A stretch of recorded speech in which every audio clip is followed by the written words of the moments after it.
So welcome to my first mod video with the Casio.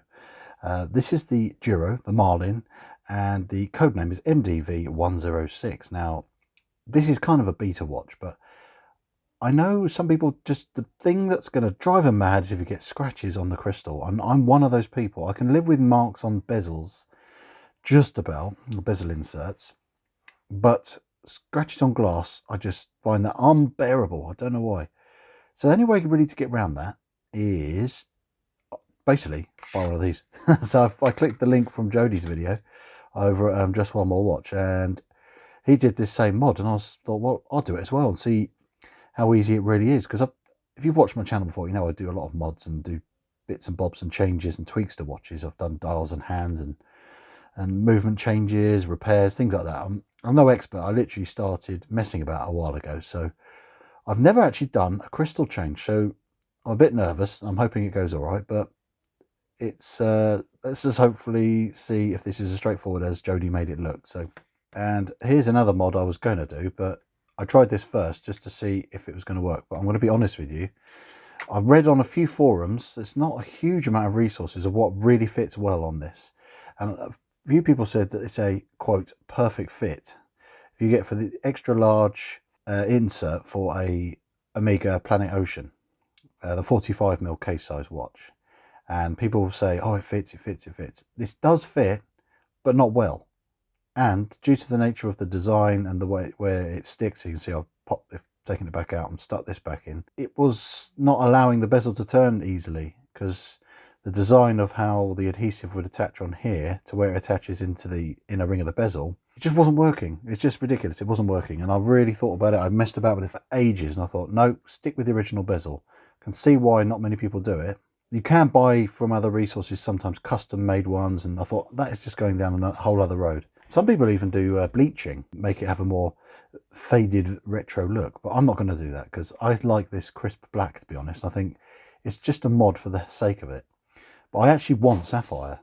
That's a genuine thing I will find as a added benefit to this watch, and this only cost me about £13 to deliver. I had to wait ages for it, but as you can see here, specifically it says for the MDV-106. So you've heard me waffle for nearly 3 minutes, but I have covered a bit of description of why that's not going to work, won't fit, and why a sapphire upgrade is, for such a cheap price, is worth doing. And I've only paid £44 for this watch. There was a deal on this on Amazon, brand new, and I thought, adding the sapphire in, we've got a sapphire genuine 200-meter dive watch, and I'm going to stick one of my my own brand straps on here. So all in, it'd be upgraded. It'd be a lovely dive watch with a few appropriate upgrades for not much money.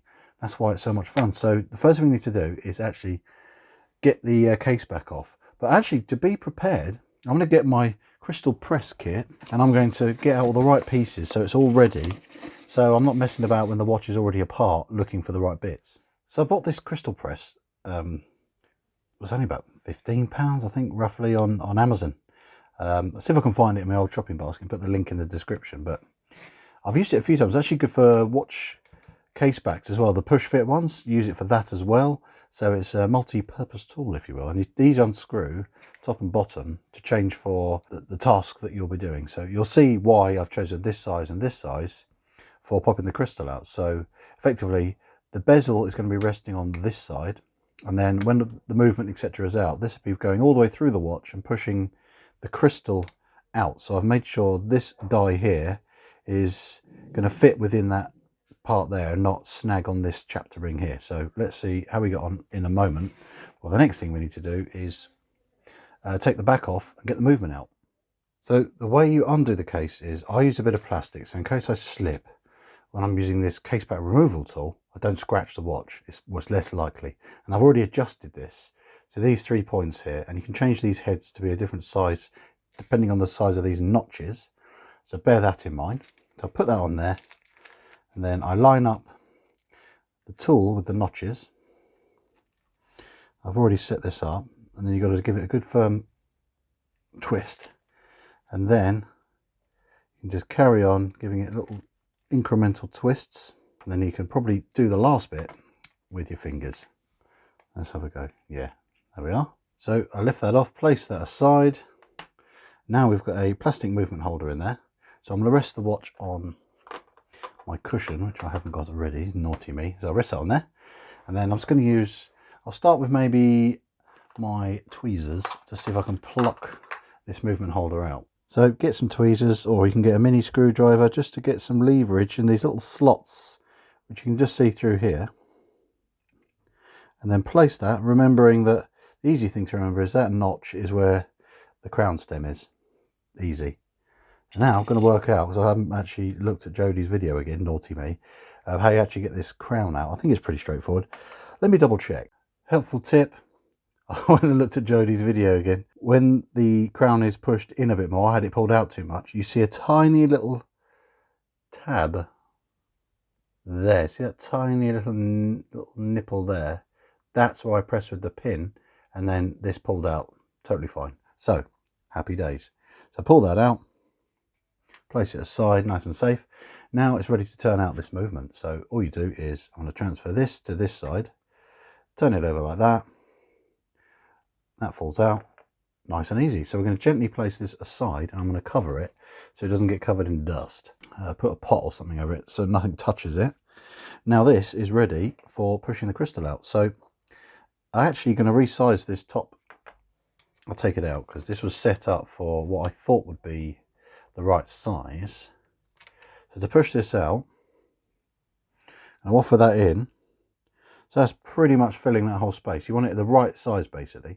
So I want to make sure, because I had to spin this around, I'm going to put it back in the press this new way up, which I've chosen to be the correct way. So time to press this out. Literally never done this before, so this is exciting. So put this here, bit of cloth there just to protect any scratching happening on my bezel, which I am keeping.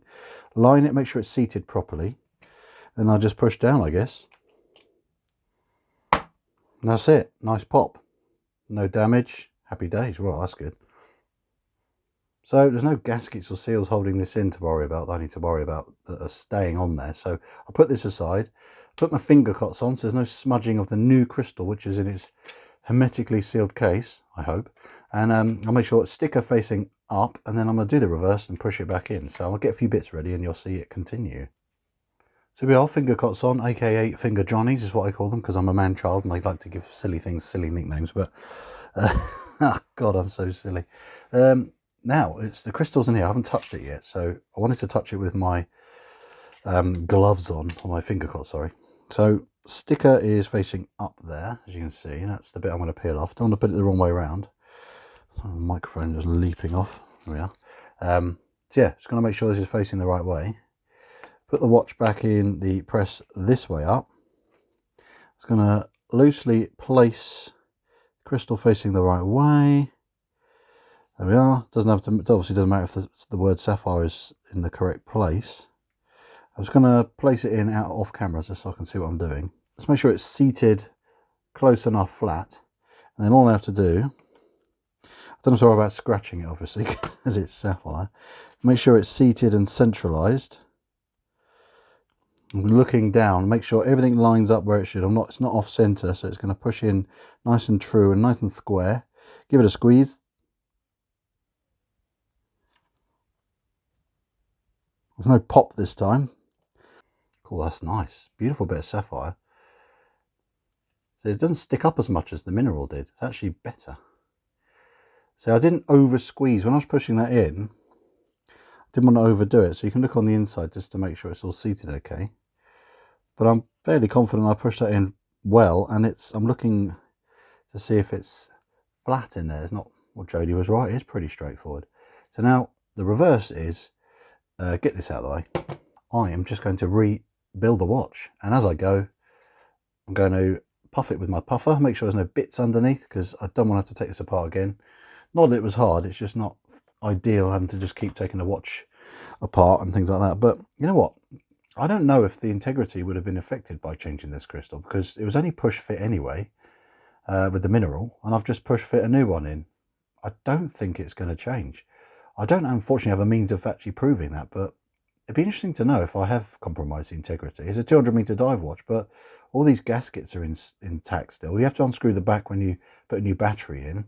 As long as you don't screw the back too tight or too loose and the seals are working, I think you'll be okay. So Yeah, like I said, puff in here, puff that. Shouldn't have accumulated dust. Place this over the top. I'm just going to check everything's okay. No fluff or dust anywhere I can see. That looks okay. And then I'm going to flip this over. Put the crown in. That kind of centralises it. My light's died again. I'm very good at this. My light's dying halfway through a video, so I'll plug it in. Okay, light's plugged back in. So typical of me. Anyway, gently give that a wiggle. I'm going to place my finger there with the finger cut on. Give it a jiggle and a poke, and then it's back in. And then just to line it up even more perfectly, let's put this back in. Should just push fit. Literally just so simple to work on. That's that. And then we place this back on. Now same in reverse. Put that back on. Put this on. Don't over tighten. A good firm, there we are. I'll peel the stickers off, give it a polish, and let's have a closer look. There we are, sapphire in. No fear of scratching. There's no bits under there because I used my trusty puffer, which is always good. And I've got this on my blue FKM rubber tasty waffle from Off the Cuff strap, so check out that. That's in the description as well. All the bits I've bought, links in the description, tools and everything. What an easy way to upgrade a cult classic. Obviously I'd like this to have a ceramic bezel insert, but can't have it all. But you do get a nice finish with this aluminium bezel, and I just think it's a nice, subtle, tasteful upgrade. No one's going to see it, but it's peace of mind for me, the owner, to not worry about the precious crystal getting all messed up. But if you've enjoyed this video, definitely let me know if it's been of value or if you enjoyed it. And if you're new here, definitely subscribe. It'd be appreciated. And give us a thumbs up. And hope to read your comments in the comments section. But thanks again. I'm going to get this on wrist to show you how pretty this little number is. All set up and done. Look at that. Gorgeous. Absolutely beautiful. Thanks for watching, guys. I'll see you in the next one. Bye for now.